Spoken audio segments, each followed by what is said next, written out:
O Salmo 67 é atribuído ao rei Davi. Porém, quando você vai no texto massorético, que é a Bíblia original, o título que existe nesse salmo é ao mestre de canto, com instrumento de cordas, cântico e salmo. Não está escrito no título que esse salmo é de Davi. Na versão Almeida, existe um título parecido, ao mestre de canto com instrumento de cordas, salmo. Então, nós que estamos gravando aqui essas meditações em salmos desde o dia 1º de agosto, nós comentamos que do Salmo 1 até o Salmo 41, nós temos o livro 1 dos Salmos. Todos esses salmos foram escritos pelo rei Davi. Depois do Salmo 42 até o Salmo 72, nós estamos no livro 2 dos Salmos. Nós temos um total de 150 salmos e esses 150 salmos estão divididos em 5 coletâneas, 5 livros. O primeiro o livro 1 vai do 1 ao 41, o livro 2 vai do Salmo 42 até o Salmo 72, e é neste livro que nós estamos agora. E quando eu gravei o Salmo 42, 43 e fui gravando os salmos, eu comentei que do Salmo 42 ao 49, a autoria é dos filhos de Coré. E nós podemos confirmar agora que realmente os Salmos 42 até o 49 foram escritos pelos filhos de Coré. Porque quando nós estudamos salmo por salmo, nós fomos avaliando o texto massorético e a versão Almeida, e em todas essas Bíblias nós vemos que no título está escrito que esses salmos foram escritos pelos filhos de Coré. O Salmo 50 foi escrito por Asaf, e isso também é confirmado no texto massorético e na Almeida, no título. O Salmo 51 até o Salmo 71, eu tinha lido num comentário que esses salmos foram escritos por Davi. Então eu comentei isso quando eu gravei o Salmo 51, 52 e etc. Mas quando nós gravamos o Salmo 66, no caso ontem, lendo o texto na Bíblia, o texto massorético, vimos ali que está escrito apenas Salmo. Então nós comentamos que o Salmo 66 é um salmo que não se conhece o seu autor. Sabe-se que deve ter sido alguém relacionado com o culto no templo, mas que não era o rei Davi. E da mesma maneira, o Salmo 67, ele é um salmo que é atribuído ao rei Davi pela tradição, mas o título no texto original não faz referência de que ele realmente é o autor do Salmo 67. E, inclusive, quando nós lemos os Salmos do 51 até o 65, existem muitas repetições do conteúdo dos Salmos.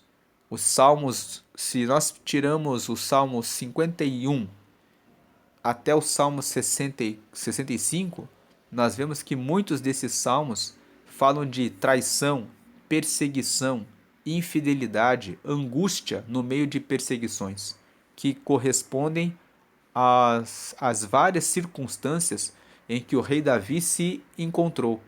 Várias vezes, em vários momentos, ele estava sendo perseguido pelo rei Saul. Depois, ele passou por uma conspiração do seu próprio filho Absalão. Então, nós já comentamos isso. Na medida em que fomos meditando em cada um dos salmos, até aqui, nós fomos vendo cada um dos contextos em que Davi foi escrevendo os seus salmos. E quando chega no Salmo 66, nós vemos que existe um tema diferenciado. E esse tema diferenciado é justamente porque ele não foi escrito por Davi. E agora, quando nós lermos o Salmo 67, você notará que esse salmo ele também é diferenciado. Ele foge daqueles temas de perseguição, e o Salmo 67 se ocupa de falar a respeito da adoração a Deus por todos os povos. Nós sabemos que o Deus que é o Deus de Abraão, de Isaque e de Jacó, que é o Deus da Bíblia, ele é o Deus que foi revelado para a humanidade por meio dos hebreus. Ele é um Deus que se revela para Abraão. Abraão, um descendente de Noé, que Deus vai no livro de Gênesis, no capítulo 12. O livro de Gênesis é o livro das origens, e lá no capítulo 12 nós vemos que Abraão estava no meio das suas terras, entre os caldeus, em Ur, e Deus aparece a ele e fala: sai do meio da tua terra, do meio da tua parentela, e vai para uma terra que eu te mostrarei. E quando Deus aparece para Abraão, ele tinha 75 anos. E ele obedece a essa voz de Deus e pega o seu sobrinho Ló e começa a fazer uma peregrinação conforme as orientações que ele recebe de Deus, e ele fica com Ló por algum tempo. Depois de um certo tempo, Gênesis no capítulo 13 nos fala que ele prospera, Ló também prospera, os pastores de Ló e de Abraão começam a discutir, então Abraão fala para Ló: temos que nos separar porque estamos muito ricos e os nossos pastores estão em conflito. Então Abraão diz para Ló: escolha para onde você quer ir. Ló escolhe as campinas, onde estavam Sodoma e Gomorra, porque vê ali terras que eram belas. Do outro lado havia deserto, mas Abraão não se preocupou. Abraão foi para o deserto. Deus, depois dessa prosperidade toda que foi dada a Abraão, diz para Abraão: você terá um filho, apesar de você ser velho. Eu te darei um filho na sua velhice. E Abraão, lá com os seus 75 anos, esperando que esse filho nascesse, passam-se 10 anos. Abraão então agora tem 85 anos e nada do filho nascer. Então a Sara, a sua esposa, tem uma ideia. Ela tinha uma escrava, uma serva, que se chamava Agar. E ela diz para Abraão: entra na minha serva e vamos ter um filho por meio dela. E Abraão atende ao pedido de Sara e tem um filho que se chama Ismael. Então Ismael nasceu quando Abraão tinha 86 anos. Nós podemos ler isso aqui em Gênesis capítulo 16. Ora, Sarai, mulher de Abraão, não lhe gerava filhos, e ele tinha uma serva egípcia, cujo nome era Agar. E disse Sarai a Abraão: eis que o Senhor me tem impedido de gerar. Entra, pois, a minha serva, porventura terei filhos dela. E ouviu Abraão a voz de Sarai. Versículo 3: assim tomou Sarai, mulher de Abraão, a Agar egípcia, sua serva, e deu-a por mulher a Abraão e seu marido, ao fim de 10 anos, que Abraão habitara na terra de Canaã. E ele entrou a Agar, e ela concebeu, e vendo ela que concebera, foi a sua senhora desprezada aos seus olhos. Então Agar teve o filho chamado Ismael e passou a desprezar a Sara. Agora, avançando para o capítulo 21, nós vamos ver qual foi o momento em que Deus cumpriu a sua promessa verdadeiramente, e Sara, a própria esposa de Abraão, teve o seu filho, chamado Isaque. Estamos aqui no capítulo 21 e vamos ler aqui. E o Senhor visitou a Sara como tinha dito, e fez o Senhor a Sara como tinha falado. E concebeu Sara e deu a Abraão um filho na sua velhice, ao tempo determinado que Deus lhe tinha dito. E chamou Abraão o nome de seu filho que lhe nascera, que Sara lhe dera, Isaque. E Abraão circuncidou seu filho Isaque quando era da idade de 8 dias, como Deus lhe tinha ordenado. E era Abraão da idade de 100 anos, quando lhe nasceu Isaque, seu filho. Então, fazendo a leitura do capítulo 16 de Gênesis, juntamente com o capítulo 21 e juntamente com o capítulo 12, nós chegamos à conclusão de que Deus apareceu para Abraão quando ele tinha 75 anos na cidade de Ur dos Caldeus e mandou que ele fosse peregrinar nas terras de Canaã. Abraão obedeceu com 75 anos.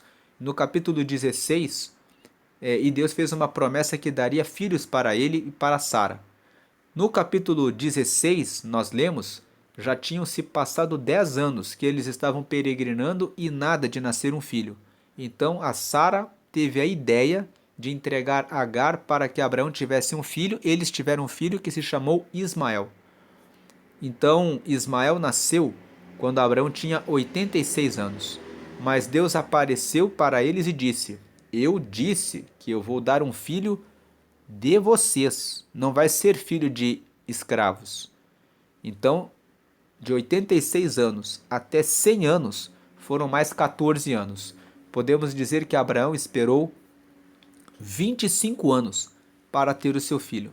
A promessa foi feita quando ele tinha 75 e ele recebeu o filho Isaque da própria esposa dele quando ele estava com 100 anos. Foram, portanto, 24 anos, levando em consideração que uma gestação leva 9 meses. Então vamos dizer que Abraão teve a relação com Sara aos 99 para que Isaque nascesse ali quando ele estava com os seus 100 anos de idade. Podemos dizer assim que levou uma média de 24 a 25 anos para que essa promessa se cumprisse. Agora, indo para o livro de Gênesis, no capítulo 25, vamos prestar atenção num detalhe interessante. Deus fez uma promessa com Abraão de que daria uma nação para ele, que daria um filho da própria esposa dele, que nós acabamos de ver que houve um tempo de 25 anos para que ele conseguisse ter Isaque, que era o filho da sua própria esposa Sara. Aqui no capítulo 25, nós vamos ver o que aconteceu com Isaque, que era o filho de Abraão. Vamos ler aqui, Gênesis 25, versículo 19. E estas são as gerações de Isaque, filho de Abraão. Abraão gerou Isaque, e era Isaque da idade de 40 anos quando tomou a Rebeca, filha de Betuel, arameu de Padã Arã, irmã de Labão, arameu por sua mulher. Ele tinha 40 anos quando ele se casou. Isaque, 40 anos depois, esse Isaque se casou. Versículo 21. E Isaque orou instantemente, ou seja, insistentemente ao Senhor, por sua mulher, porquanto era estéril. E o Senhor ouviu as suas orações, e Rebeca, sua mulher, concebeu. O que nós percebemos desse texto? Que houve um tempo em que Isaque tentou ter filhos com a sua esposa Rebeca, e ele percebeu que ela não gerava, percebeu que ela era estéril. Imagine que durante esse tempo em que Isaque estava orando e pedindo que Rebeca tivesse filhos, que Abraão ali pode ter pensado: Deus prometeu que eu teria uma descendência, e agora já foi uma dificuldade imensa de eu ter o Isaque com a minha esposa Sara. E agora o meu filho Isaque se casou com a Rebeca, que é uma mulher estéril também. Então a minha descendência não vai se cumprir, isso não vai acontecer. Mas ao invés disso, Isaque orou a Deus insistentemente. E Deus fez o quê? Abriu a madre de Rebeca e ela concebeu. Agora vamos continuar a ler o versículo 22 para ver o que aconteceu. E os filhos lutavam dentro dela. Aqui nós temos uma atenção. Abraão recebeu a promessa e teve um filho, que foi Isaque. A esposa de Isaque, Rebeca, era estéril. Ele orou e agora já não nasceu apenas um filho, nasceram 2 filhos. Veja, e os filhos lutavam dentro dela, então disse: se assim é, por que sou eu assim? E foi se perguntar ao Senhor. E o Senhor lhe disse: 2 nações há no teu ventre, e 2 povos se dividirão das tuas entranhas. Um povo será mais forte do que outro povo, e o maior servirá ao menor.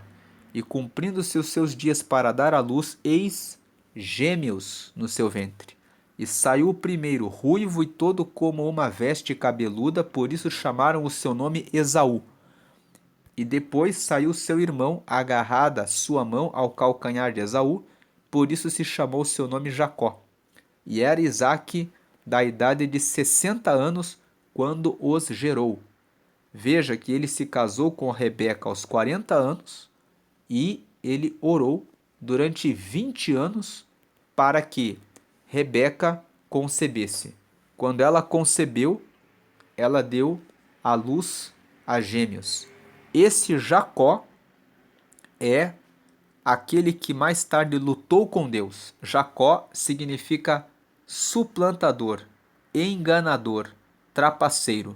Deram esse nome para ele porque ele nasceu agarrado ao calcanhar de Esaú, como que querendo trapacear, como que querendo colocar o seu irmão mais velho para baixo, para que ele pudesse nascer primeiro, para que ele pudesse ter o direito de primogenitura.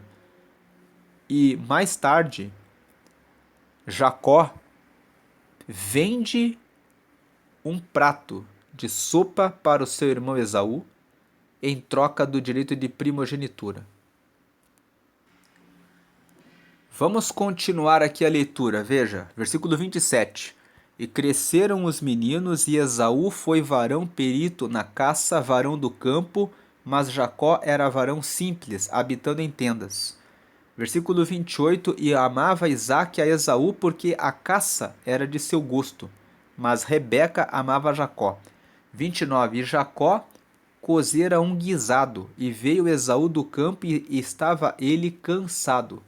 Versículo 30. E disse Esaú a Jacó: Deixa-me, peço-te comer desse guisado vermelho, porque estou cansado. Por isso se chamou seu nome Edom. Versículo 31. Então disse Jacó: Vende-me hoje a tua primogenitura. A primogenitura era o direito de receber todas as heranças do pai. O filho mais velho herdava tudo.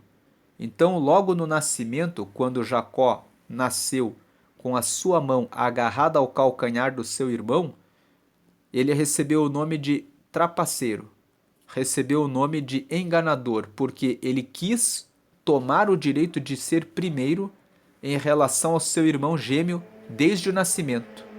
E ele viveu a vida com esse nome de Jacó, suplantador, de alguém que estava querendo receber o direito, nem que fosse pela força. E aqui, anos depois, nós vemos Jacó querendo esse direito de primogenitura e dizendo para o irmão dele que estava cansado: Me dá o teu direito de primogenitura, que eu te dou o prato de sopa, o guisado que eu cozinhei.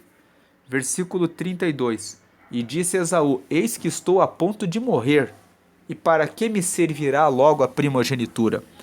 Veja que esse texto nos ensina uma coisa: quando nós estamos cansados, nós não prestamos atenção direito nos nossos direitos. Esaú estava tão cansado que ele chegou a dizer isso: Eu estou a ponto de morrer, eu estou com fome. Para que me serve a primogenitura? Versículo 33. Então disse Jacó: Jura-me hoje. E jurou-lhe e vendeu a sua primogenitura a Jacó. Versículo 34. E Jacó deu pão a Esaú e o guisado das lentilhas, e ele comeu e bebeu e levantou-se e foi-se. Assim desprezou Esaú a sua primogenitura. Mais tarde, nós não vamos ler aqui os próximos capítulos para não alongar, porque o texto é para ler o Salmo 67. Mais tarde, ele perde a primogenitura, porque a mãe, Rebeca, disfarça o seu filho Jacó com as roupas de Esaú. Quando Isaque já estava mais velho, ele ficou cego. Então Jacó chega até o pai Isaque, e quando o pai estava perto de morrer, ele dá todas as bênçãos de primogenitura para Jacó.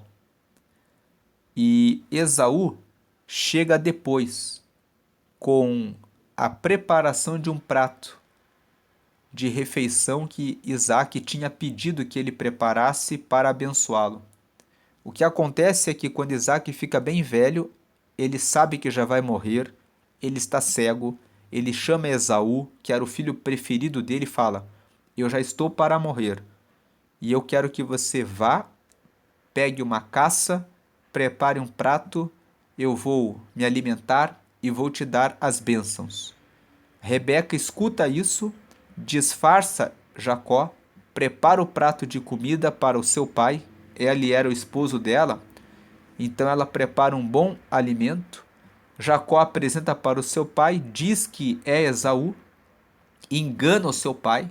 Como Isaac estava cego, Isaac abençoa Jacó. Esaú chega depois. E Isaac, quando descobre que foi enganado, olha para Esaú e fala: ele já recebeu todas as bênçãos. Então, Esaú perdeu o seu direito de primogenitura da forma como negociou aqui, como nós lemos no capítulo 25. Mais tarde, esse homem chamado Jacó fica perseguido por Esaú, porque Esaú coloca no coração: eu vou matá-lo, porque ele me enganou.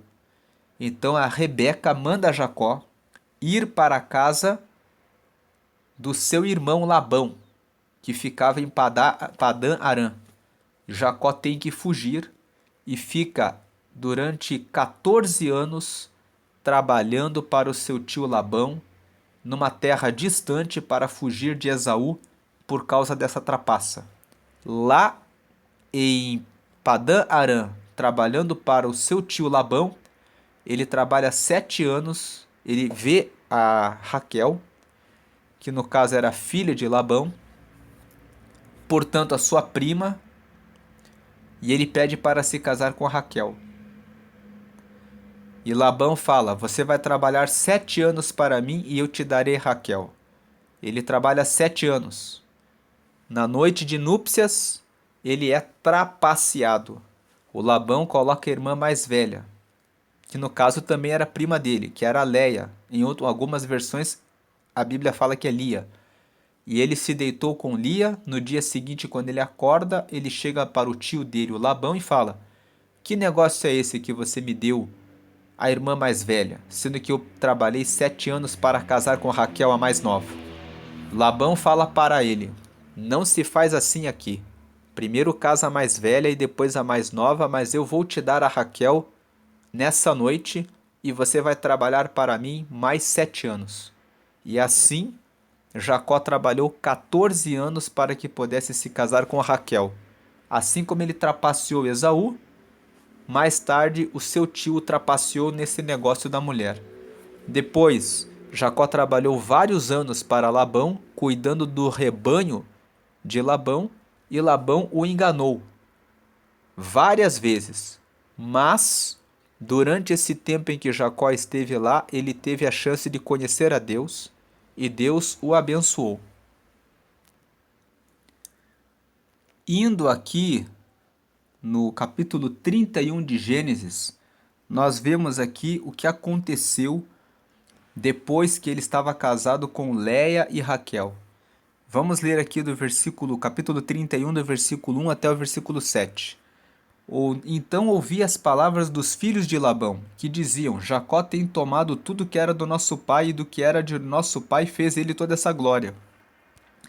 Viu também Jacó o rosto de Labão.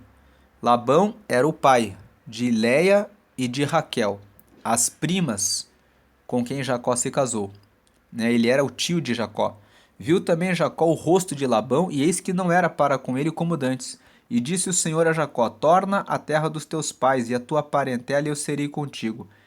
Então enviou Jacó e chamou a Raquel e a Leia ao campo, ao seu rebanho, e disse-lhes: vejo que o rosto de vosso pai para comigo não é como anteriormente, porém o Deus de meu pai esteve comigo. E vós mesmas sabeis que com todo o meu poder tenho servido a vosso pai.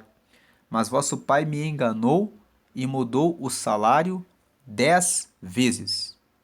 Porém Deus não lhe permitiu que me fizesse mal. Então nós vemos aqui que ele foi enganado 10 vezes por Labão. Mas, nesse meio tempo, ele teve encontro com Deus, e o próprio Jacó disse: foi Deus que me guardou de sofrer o mal. Agora nós vamos avançar para o capítulo 32 e vamos no versículo 22, que vai nos contar como foi a saída de Jacó com as suas mulheres e todos os seus filhos da casa de Labão para voltar para a terra dos seus pais. Versículo 22. Gênesis 32, 22. E levantou-se aquela mesma noite e tomou as suas 2 mulheres e as suas 2 servas e os seus 11 filhos e passou o val de Jaboque. E tomou-os e fê-los passar o ribeiro, e fez passar tudo o que tinha. Jacó, porém, ficou só, e lutou com ele um varão até que a alva subia. E vendo que não prevalecia contra ele, tocou a juntura de sua coxa, e se deslocou a juntura da coxa de Jacó, lutando com ele. E disse: Deixa-me ir, porque já a alva subiu, ou seja, o dia já amanheceu. Porém ele disse: Não te deixarei ir, se me não abençoares. 27. E disse-lhe: Qual é o teu nome? E ele disse: Jacó.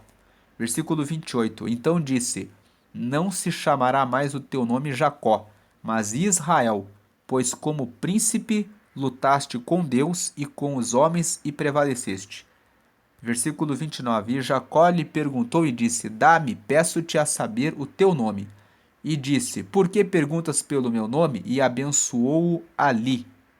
Versículo 30. E chamou Jacó o nome daquele lugar Peniel, porque dizia: Tenho visto a Deus face a face, e a minha alma foi salva. Versículo 31. E saiu-lhe o sol, quando passou a Peniel, e manquejava da sua coxa. Então, nesses versículos 22 ao 31 de Gênesis 32, nós vemos que depois que ele saiu da terra do seu tio, voltou para sua casa e ele lutou com um anjo. E como esse anjo queria ir embora e Jacó foi lutando, o anjo atacou a juntura da coxa de Jacó, ele ficou manco, mas ele teve o seu nome mudado. O nome dele foi mudado de Jacó para Israel.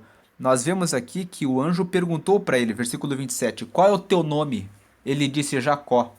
Ou seja, qual é o teu nome? O teu nome é trapaceiro, enganador. Mas agora que você lutou com o anjo, agora que você foi lá para a terra do seu tio, que você foi trapaceado, que você foi enganado, que você pagou por toda a trapaça que você fez contra o seu irmão Esaú, agora o seu nome vai ser um nome diferente. Você agora vai ser Israel. E Israel significa aquele que luta e vence. Ish, em hebraico, significa homem. Ra significa luta.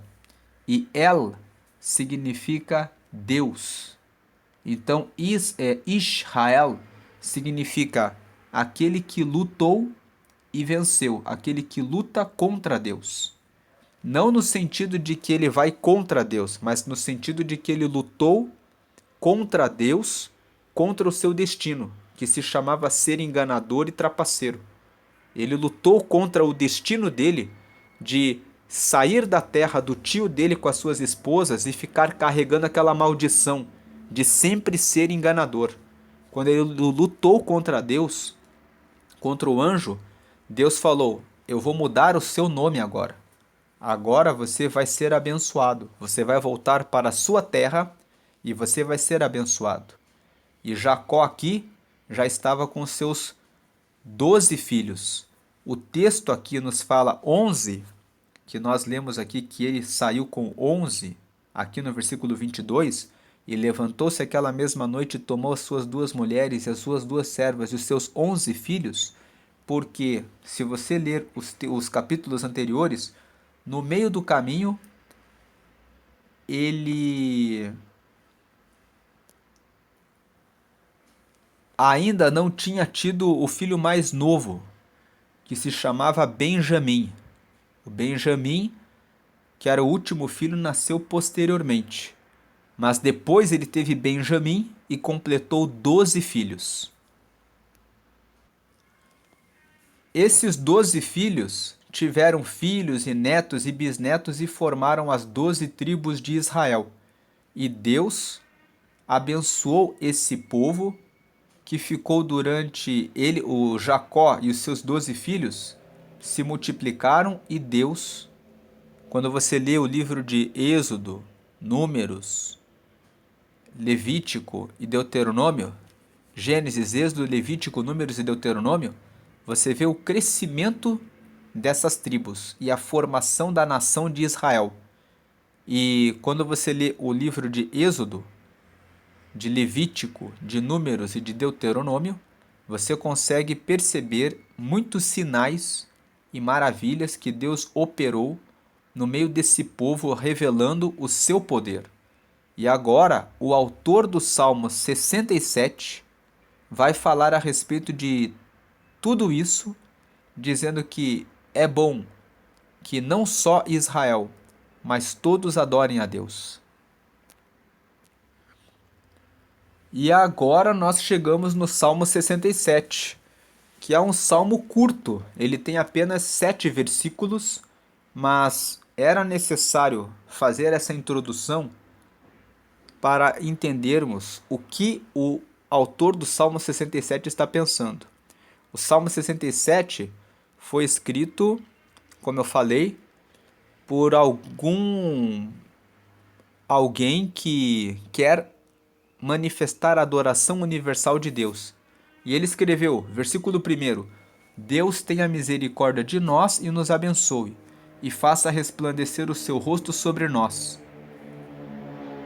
A primeira parte, ele pede que Deus tenha misericórdia dos israelitas e abençoe eles e faça resplandecer o seu rosto sobre eles.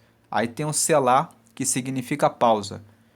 Quando eles cantavam o Salmo 67, sempre que tem esse selá, significa que eles cantavam esse trecho e aqui eles davam uma pausa antes de continuar com a música.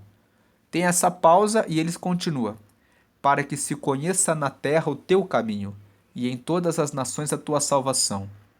Então ele está dizendo que ele pede que Deus tenha misericórdia do povo de Israel e abençoe o povo de Israel e faça resplandecer o seu rosto sobre Israel para que todos os povos vejam que Deus é bom, que o Deus de Israel é o Todo-Poderoso.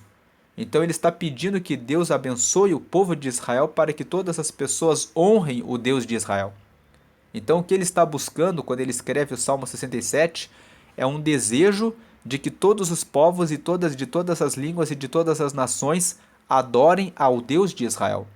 E ele fala isso no versículo 2, para que se conheça na terra o teu caminho e em todas as nações a tua salvação. A primeira parte desse salmo é o versículo 1 e o versículo 2, em que o salmista pede que Deus abençoe a nação de Israel para que todos vejam que Deus, o Deus de Israel, merece toda adoração. A segunda parte vai dos versículos 3 a 5, e ele pede que todos os povos louvem a Deus. 3. Louvem-te a ti, ó Deus, os povos. Louvem-te os povos todos.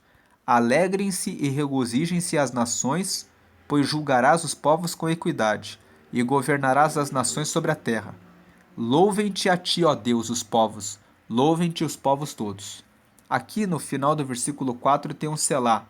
Então eles cantavam: Louvem-te a ti, ó Deus, os povos. Louvem-te os povos todos. Alegrem-se e regozijem-se as nações, pois julgarás os povos com equidade e governarás as nações sobre a terra. Aí tinha uma pausa.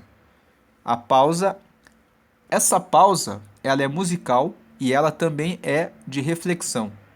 As pessoas deveriam cantar e refletir sobre o que estavam cantando. Então aqui nesse salmo, eles faziam a primeira pausa dizendo que Deus tenha misericórdia de nós e nos abençoe.